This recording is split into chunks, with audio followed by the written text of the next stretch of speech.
Welcome to the University of Trinidad and Tobago's Master of Science in Innovation, Manufacturing Management and Entrepreneurship IMME 2019 International Study Tour.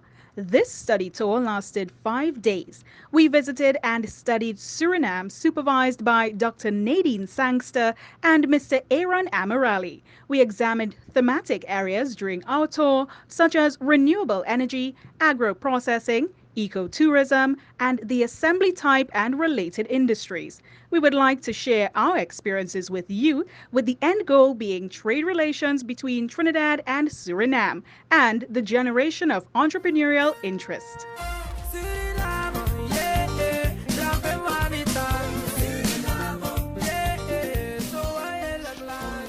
The tour started today with a boat ride through the Suriname River in Imme2019. The trip was approximately 2.5 hours, as this was the only route to the Alliance plantation. On arrival to Alliance, we were then transported through the plantation. The fruits here were citrus and similar to those available back in Trinidad and Tobago, with some slight variation. The plantation's area is vast and has great potential, but with the low labor force that is currently available, it is not possible to maximize on this space at this time. The facility is powered, as is most of Suriname, by a renewable energy source via the hydro dam, and manufacturing technology in terms of management and equipment would be a great asset here in the plantation's development. The tour, however, had an involuntary shift as a sudden downpour overcame us. As this happened, lunch occurred.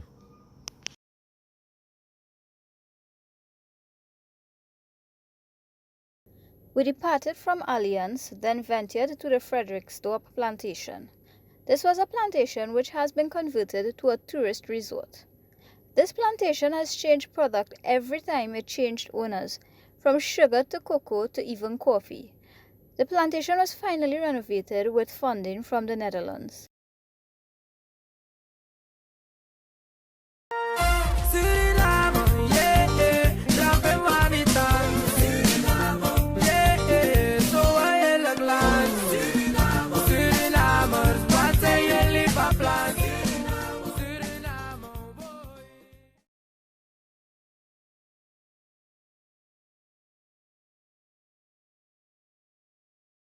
Our meet was with the Suriname Business Forum at the hotel. The manager for Business Support Services, Mr. Ratan Kalka, delivered a very informative talk on the Suriname Business Forum, or SBF for short. He was very much open with us and willing to share his vast knowledge, since he has been part of the SBF Forum since inception and has other experiences which has made him extremely knowledgeable and versatile. For the timber, we export to the EU, but you can say 80% of our export goes to Asia, India, China, Malaysia, because they are the biggest importers for wood. When it goes to bananas, our bananas are being exported in the French island, French territories, and the Caribbean region. Also, a lot of bananas go to Trinidad. Now we have good market at Trinidad because we have I would say we have the best banana of the world. He was able to open our eyes and minds to the reality of the unique function of the SBF, for which there is no other comparison in the region. He also alluded to us some of the highs and lows of the business world in Suriname, the importance of communication between all relevant parties, and the important role of relationships with other countries.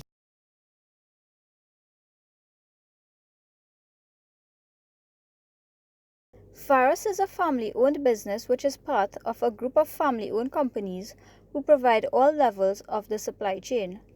With the change of management from father to son, there has been a significant shift towards technology and processing of meats within the last 5 years.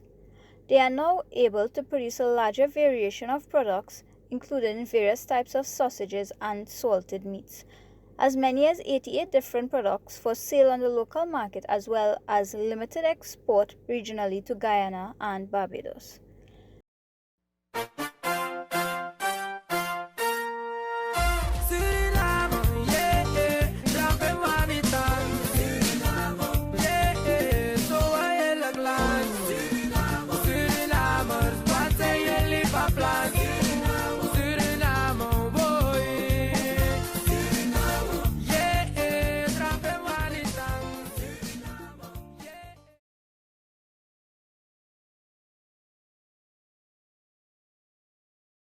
We had the pleasure of visiting the Kuldip Total Concrete Company, one of the many subsidiaries owned by Kuldip.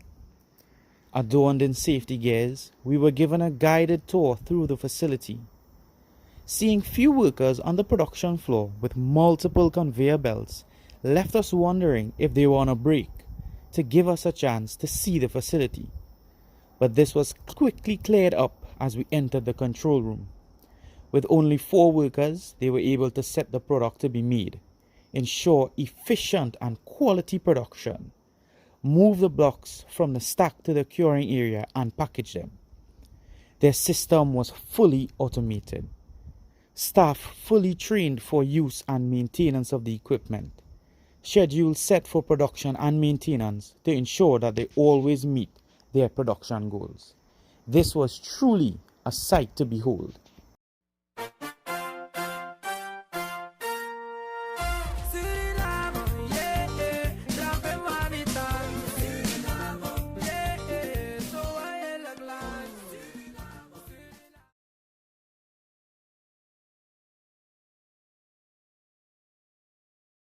Esperon Company Limited is a lumber and furniture company which was started in 1986 by Mr. Puran himself and was handed over to the next generation upon his retirement.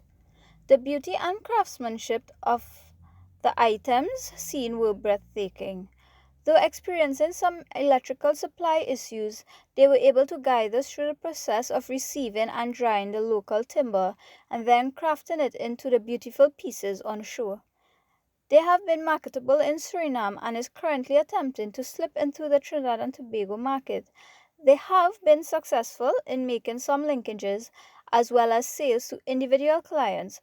However, they prefer to make a bigger mark through showroom representations.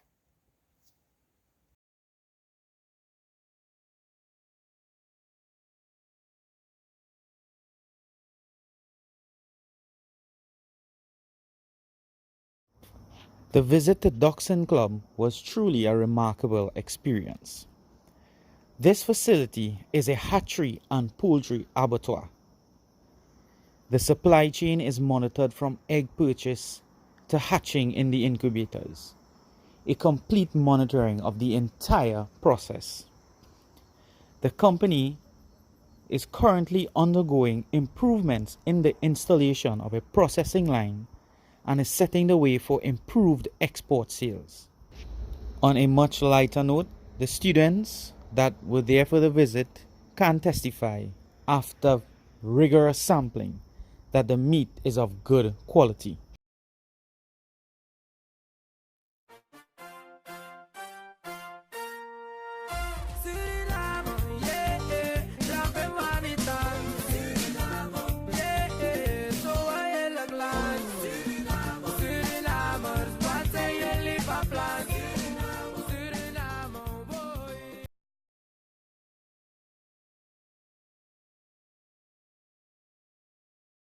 The first visit for today was at the in vitro plants, the parent company being Grisalco.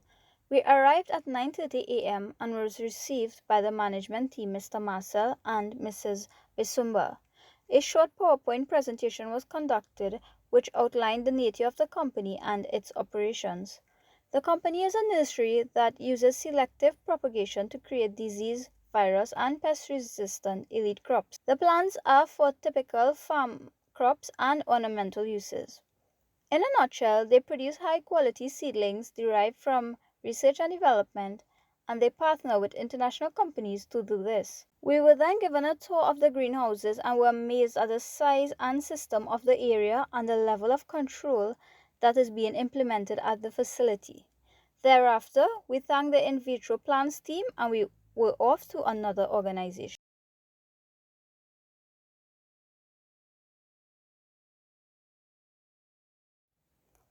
The next stop was Rudisa Limited. We arrived at 10:25 a.m. and after a short wait we were greeted by Mr. Ali, the quality manager. The company is a large one that manufactures beverages such as milk, juice and bottled water. Here we saw the different lines and saw the implementation of a vertical integration structure where the supply chain reaches as far back as the electrical power supply. Mr. Ali was quite accommodating and open to all our questions on the operations. After the thank you and the goodbye session, we boarded the bus.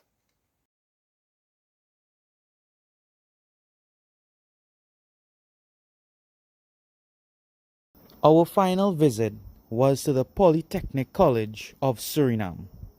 Here, we were received by some of the lecturers and they gave us a briefing on the college's offering. This is where we realized that in Trinidad and Tobago, we are very fortunate as we have both the facilities and the staff to educate the students. We were made aware of the lack of facilities and teaching staff available to the people, and just by the size of the campus, we realized that there is a need for tertiary level expansion.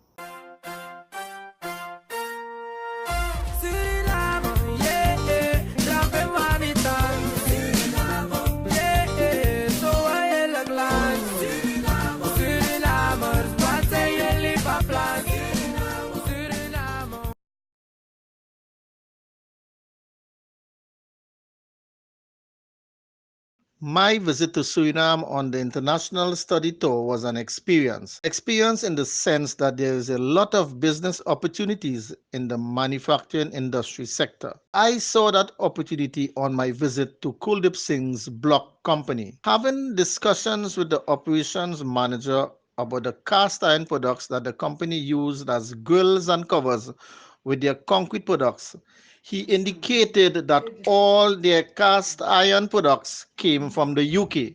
He also then mentioned that presently they are offloading about 15 40-feet containers on the compound. In Trinidad, we have all the technical expertise and the knowledge of metal casting. We also have metal casting companies such as Williams Foundry and Mustafa's Engineering. These companies do work for the oil industry and other companies like Wassa and Tiantec, to name a few. I myself do have a small to medium casting company where I do manufacture both ferrous and non-ferrous products. I will be in contact with my tour supervisors, Dr. Nadine Sangster and Mr. Aaron Amorali, to arrange a meeting with the president of the Suriname Business Forum and the operations manager of Kuldeep Singh's block company for us to start discussions about manufacturing those products in Trinidad or setting up a foundry company for casting those products in Suriname. Presently, I am working on a business plan. In concluding, I must thank UTT and the IMME team. The international study tour was definitely a learning experience. One thing that stood out to me was their lack of exterior flooring and landscaping. Our visit to Varos brought some insight as to how costly interior flooring is. The reason for this is because they lack the necessary skill and expertise. Providing landscaping, interior and exterior flooring, along with its maintenance services, seemed like a viable opportunity. The main business opportunity I saw was in the technological arena, which is an automated PBX system to assist in centralized control to allow all the calls coming into your company's many phones to be accessed by one number. That means that instead of including a long list of individual phone numbers in directories or advertisements, you could just list one number.